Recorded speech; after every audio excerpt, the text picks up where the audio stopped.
then some people came in. Like he did mention, we are collaborating with the State Ministry of Women Affairs and Social Development to see to the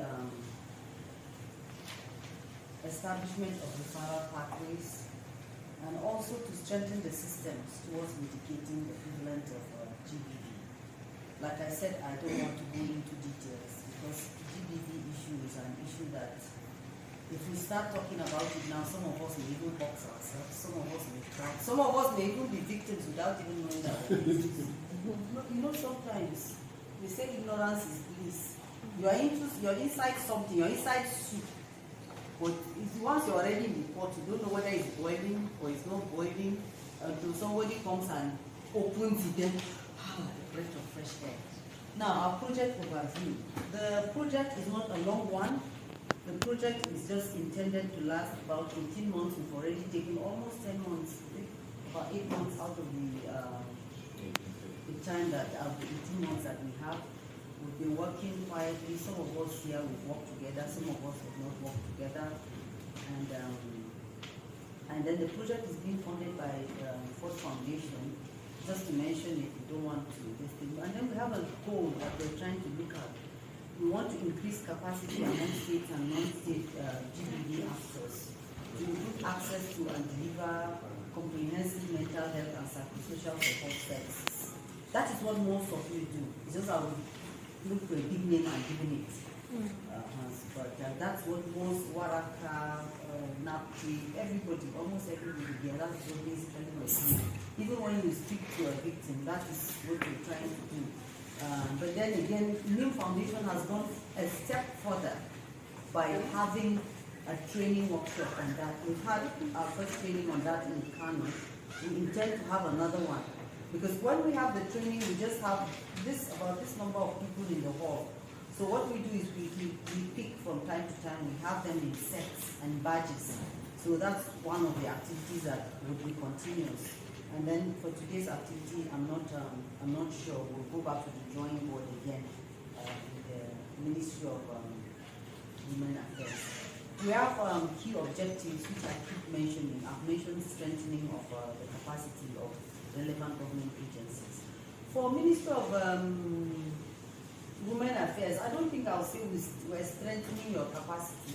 You see, when I got to the Ministry of Women Affairs, when I started my work as a lawyer, down, now I don't know if I'm a lawyer anymore. So when they call me barrister, I'm looking for to see who the barrister is. Because ideally, Aisha, she was supposed to be standing here in black and, doing all, but I don't know how to do them anymore because somewhere along the line, this thing just came up and we found out that we're not just doing, Nura is smiling at me too, he's also a colleague. And we just find out that I beg, some things are even more important than some things. I'm not undermining what the lawyers are doing. Everybody is doing what God gives you the gifts to do most. Let me just say I found myself living in my gift and I thank God for it. So we're raising public awareness. I want to thank people like Ima here. Ima will box you, unboxing to come to Radio House. I'm looking at my sister, you're next. You're the next person Ima will start boxing. And raising awareness, when you go to the Radio House, we have such a large listenership in Kano. You don't believe it. You go to the radio station or you go to present a program, if once it's phoning, you'll be shocked that if you have a document in front of you that you are prepared to go and present, forget it. The listeners will take you to where, and then the advantage of that is you get to know what is really happening. You have a first-hand information about what is happening around you. So like I was saying, Ministry of Education, sincerely, thumbs up for you. I got in there. To get this date was not easy. I think we did my role for about a month or so. It was very long. And then one day I just said to Mrs. Yaku, just give me a date today. Oh, well, I said, give me a date today. Let's get these people. Let's come and brainstorm. Let's look at the referral pathways.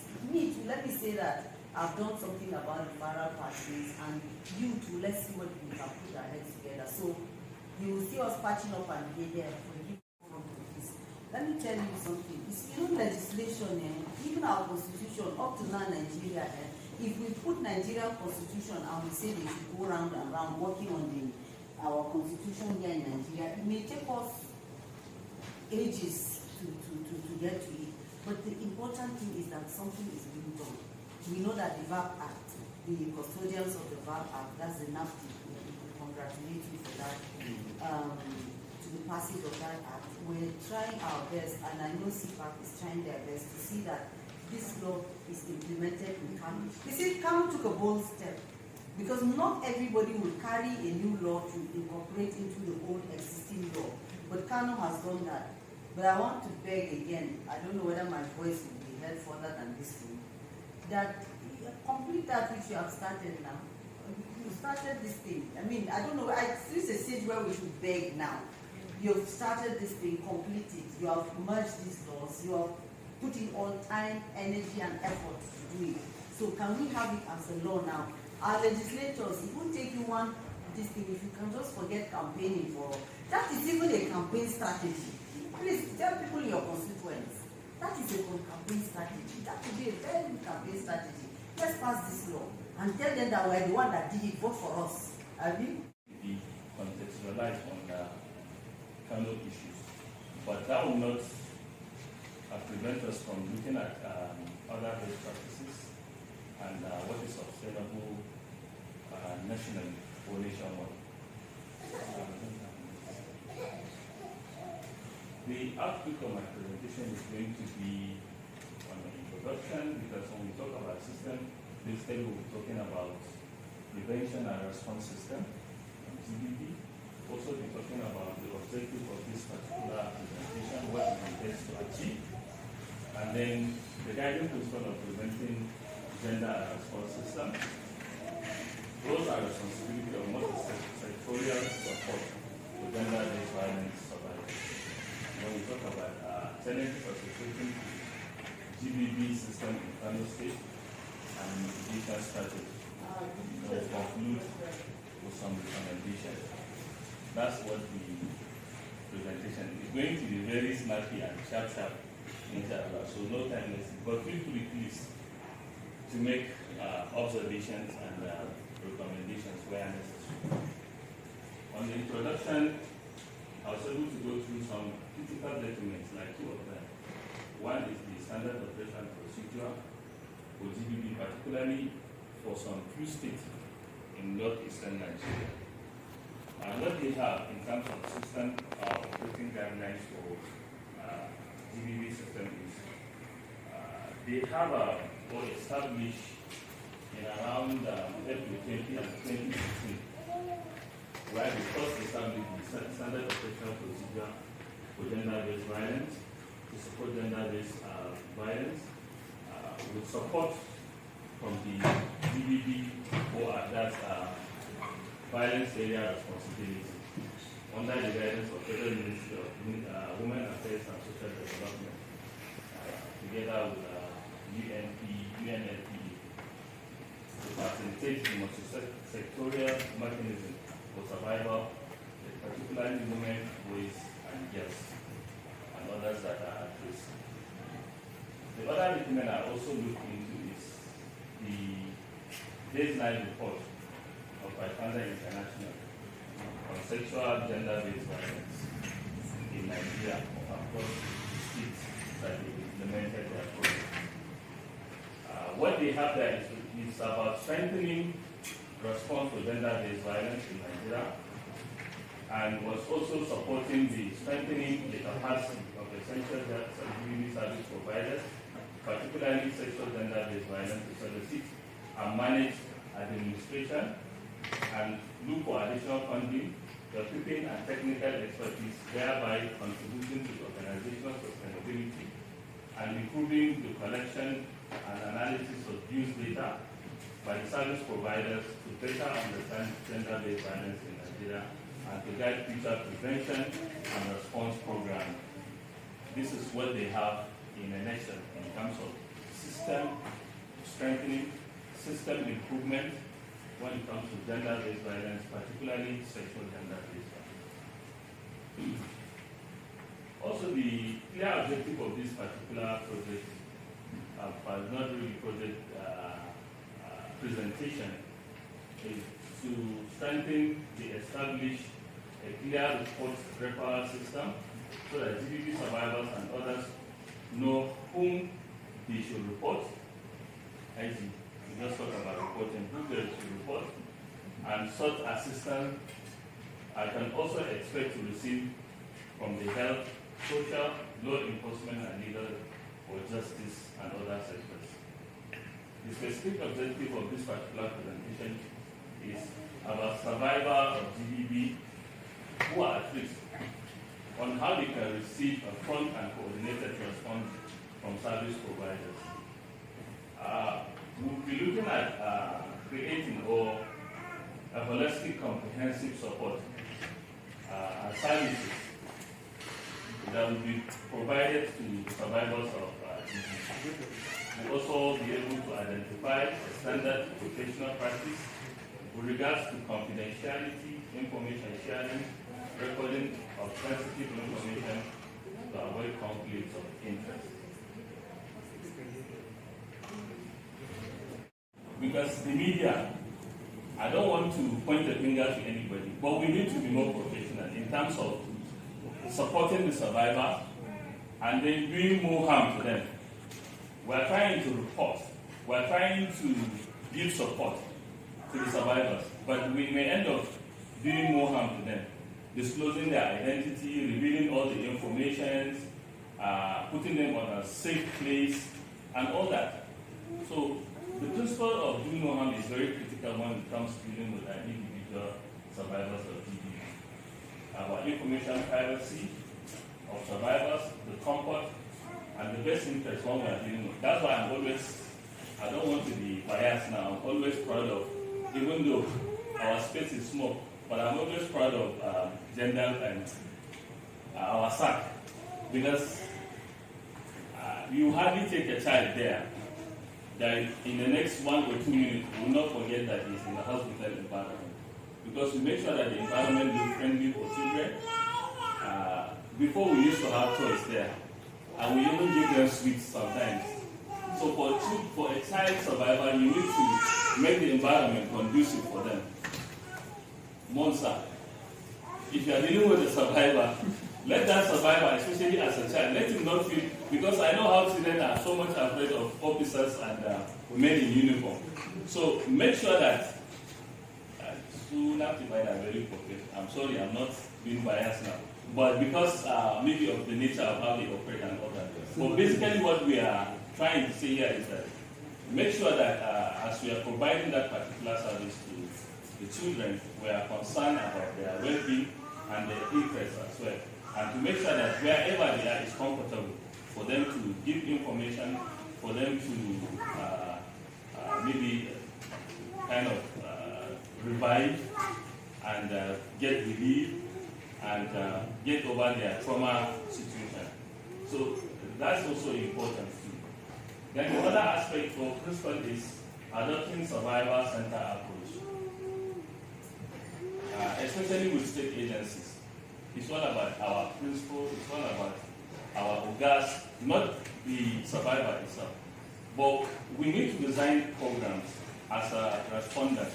We need to design programs that is purely survivor-centered. It's all about the survivor. Whatever decision we're going to take, whatever actions we want to take on that particular survivor, that survivor must be involved and must be part of that action. We shouldn't just be doing things and then you come to SAC to get support, and after you are discharged or you left the center, when you are asked what happened, you may not even say, no, this is what happened, this is what they did to me. That survivor should at least have an idea about what happened there, why he was there, what services is provided to the survivor. I don't know if I'm...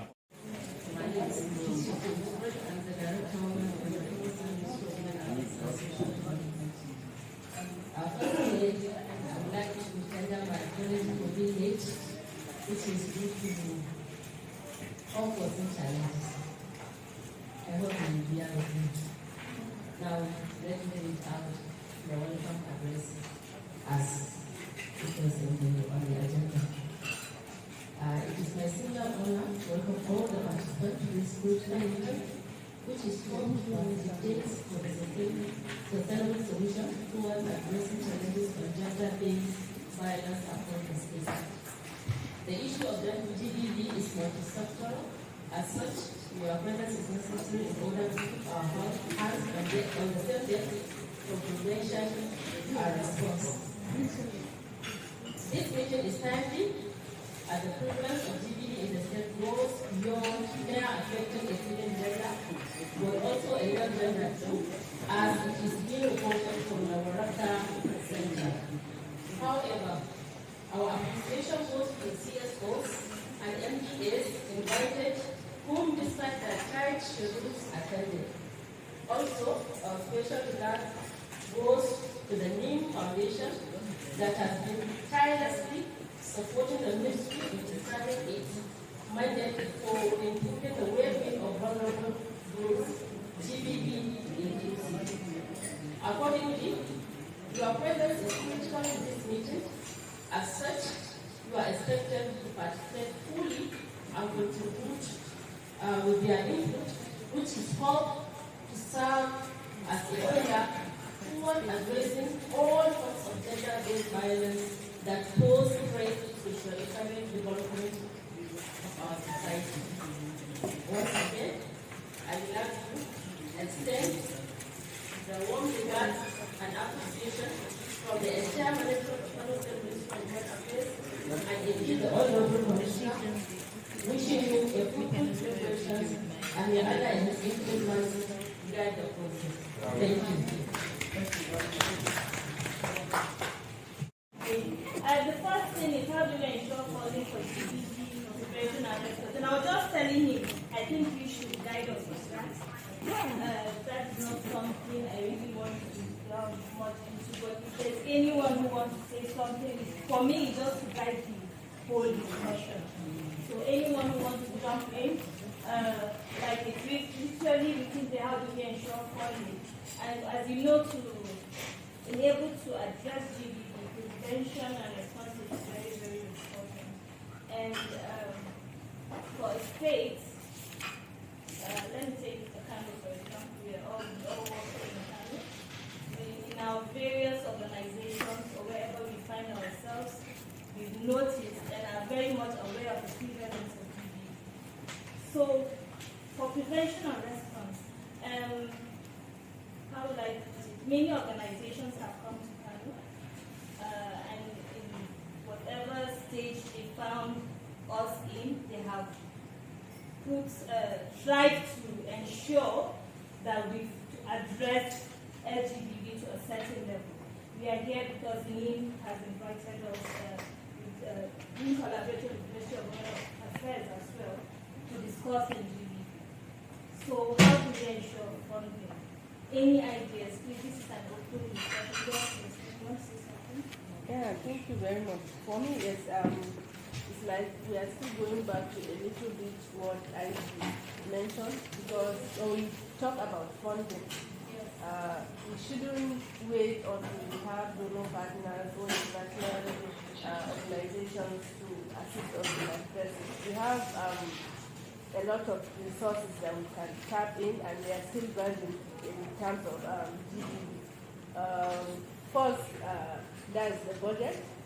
We need to advocate for a reasonable amount that can address this issue. And then we have philanthropists in the state. If we can have a very strong coalition that can advocate from the philanthropists we have, whether it is prevention or response or support to the SAC centers, it can go a long way. And then you can also volunteer in sensitizing the community, because if the community are enlightened and they have the information, it's going to assist in the prevention as well. So I think this engaging donors apart from organizations like philanthropists in trying to get funding to address prevention. I don't know if anyone is taking notes. And she also mentioned community in trying to get that donor. I don't know if I get you right. Trying to get donor to address GBV at the community level. Is that what you said? What I mean, engaging the community, making them aware about the issues, the Do you really prevalence. need funding for that? That's why I say we can volunteer at our own. That's for volunteering. We can also volunteer at our end and our own capacity to sensitize the community. But for the response, funds is needed for that, maybe to build more SAC centers or to equip the SAC centers. But for prevention, the sensitization, and I mentioned we can volunteer at our own capacity as CSOs. Yes, it's okay to work with donors, leverage on CSR and all that. What is our own government responsibility towards this issue? We should advocate for our government to take it more seriously, make places more functional to address these things, make things to work for survival, and get good budget line. For instance, recently, there was no budget line for girls' education. But when we started advocating, now we have a budget line. How many years did it take? No, it didn't take long. With the right buttons and the right strings, it may not take it too many. So we need an advocacy strategy. I know CPAC has done a lot of that and it's also engaged in that as well. So I think we need to show that. Within 1 year, we got the budget line, we got the government to commit. No, while you are asking them to act, you do have to act. Exactly. Because the partner that helped us to advocate for it, I mean that supported us to advocate for it, as we were advocating, they were building capacity of the people in the MBAs to understand what they should do and have things to put in their budget. So now that almost all MBAs that work with girls' education have budget line. UASA has, Super, the main minister, even Minister of Women Affairs, that was what I was advocating with Madam when she was saying. Yeah. I just want to build on that. Sorry, before. Okay. I just want to build on that because we are talking about government funding as one key area where we can source fund for GBV response and prevention. But we should also be mindful about the importance of releases, budget releases. It's important we have the allocation, the statement on the paper, but it's also equally important if we have the releases, or should I say timely releases of the fund. Because I know, I don't want to preempt IJ, I know he's going to talk about that, since he has been raising his hand. If you don't pray, God knows when you pray your prayer. I mean, If you don't ask for it, you not if you don't ask for it, you won't get it. Even if it's in your budget, if you don't go look for it, request for it, lobby for it, advocate for it, it will come to the MBA. Line up. It will not sit down in your budget. Next. Cases, it is agreed that drug abuse also aid abuses, violence, and crime. So, in another way, we can say it also. Thank you, sir. So, I know it's an ongoing debate. My name is Hussein Ibrahim Abdullahi. I'll be working with you in the National GBV Project. My presentation is going to be concise so that I will take most of the time.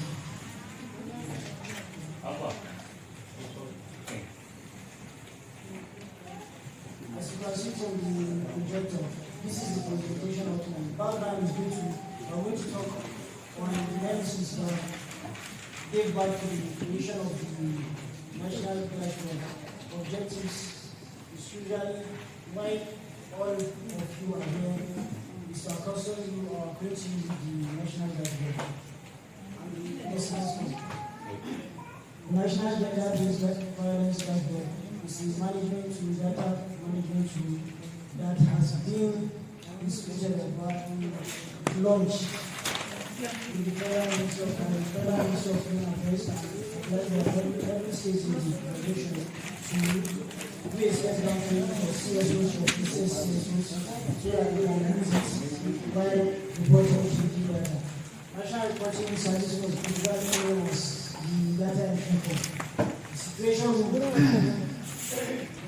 room is the data room where GBV analysis, evaluation, manager, and evaluation takes place.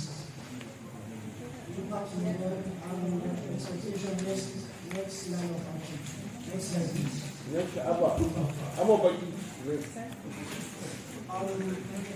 Although the background is summarizes, there are two factors that get back to the creation of the national dashboard. One of the factors is gave back to the creation of the national dashboard is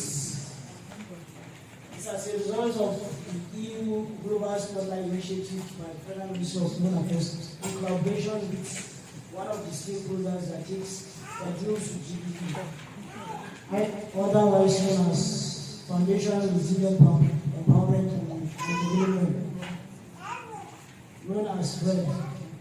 They collaborated with the Ministry of Human Affairs in the institution for launching the National Situation Room. The National Situation Room was piloted in 6 states of the Federation as a model. One of these states include Adamawa, Cross Rivers, Ebonyi, Federal Capital Territory, in order to achieve the national dashboard was created so that in every state, every GBV incident and services, response services, will be uploaded to the platform at the national level, where informed decision making will be made, and international and national interventions will be made. Programs holistic or harmonized GBV data tool in Nigeria.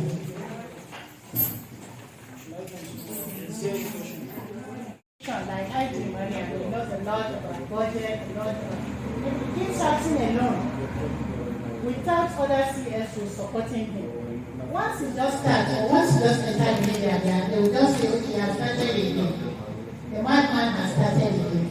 If another person should go to the media and start talking individually, they will say, okay, he has started again. If I should continue it every day, she has started again, nobody will listen.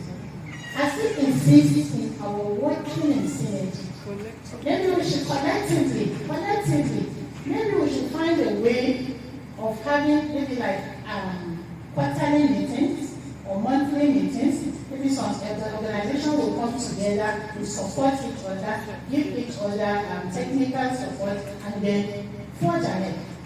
I'm now talking on the part of the non-actors. Then the state actors should also come together. The non-state actors should come together and work together, so that will give us access to be able to be bold enough to meet the state actors. And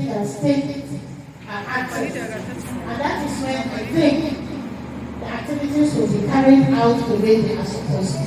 But if we have enough data in our different organizations, we keep on shouting, and the government is not listening, it doesn't go well. So I don't know. Thank you.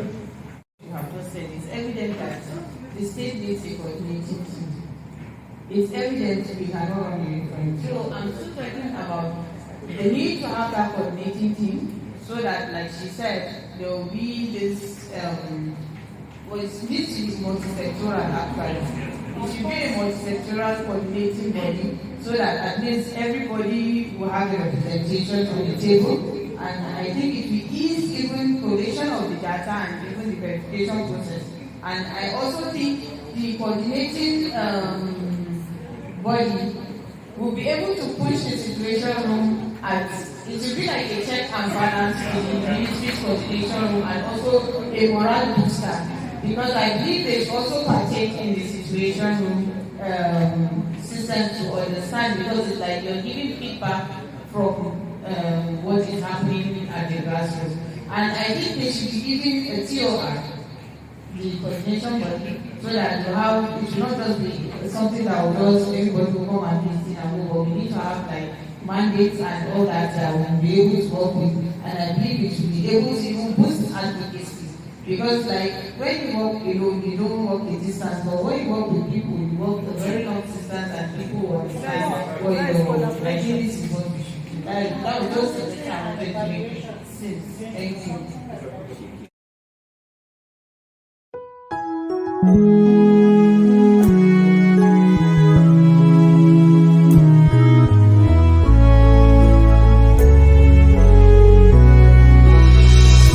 It doesn't matter where you're from. It doesn't matter your religion or your faith, your color, skin or gender. Your race should never be the scale, and the violence and the pain and the stigma, the hate and the shame. Stop the killings, stop the war, stop the maimings and the jungle justice. If we all can come together, if we all can love each other, if we all can live together, let's end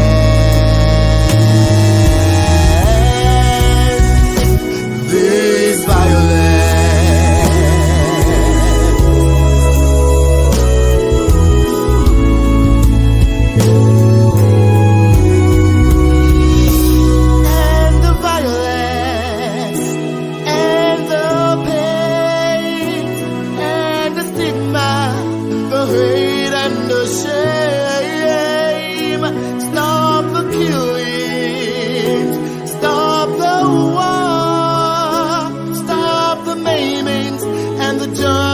Justice,